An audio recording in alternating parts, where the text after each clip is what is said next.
ਉਹ ਦਿਲ ਵਾਲੀ ਗੱਲ ਕਰ ਲੈ, ਓਏ ਅੱਜ ਮੇਰਾ ਹੱਥ ਫੜ ਲੈ, ਓਏ ਅੱਜ ਮੇਰੇ ਨਾਲ ਨੱਚ ਲੈ, ਕਿਸਨੇ ਤੁਝਕੋ ਰੋਕਾ। ਉਹ ਕਿੰਨੀ ਡਾਇਮੰਡ ਚੁੰਮ ਕੇ, ਉਹ ਸੋਨਾ ਜਿਸ ਤੇਰੇ ਘੁੰਮ ਕੇ, ਉਹ ਗੱਲ ਮੇਰੀ ਜਾਈ ਸੁਣ ਕੇ, ਤੁਝ ਰੱਬ ਨੇ ਬਣਾਇਆ ਅਨੋਖਾ, ਨਾ ਤੜਫਾ ਬੇਬੀ ਕਰ ਦੇ ਤੂੰ ਹਾਂ ਮੇਰਾ, ਕਰ ਦੇ ਜੀਣਾ ਸੌਖਾ।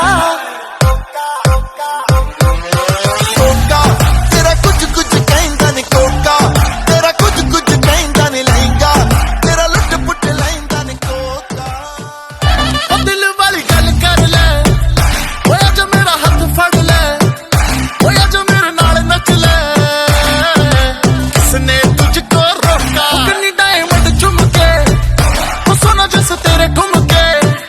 ਉਹ ਗੱਲ ਮੇਰੀ ਜਾਈ ਸੁਣ ਕੇ, ਤੁਝ ਰੱਬ ਨੇ ਬਣਾਇਆ ਅਨੋਖਾ, ਨਾ ਤੜਫ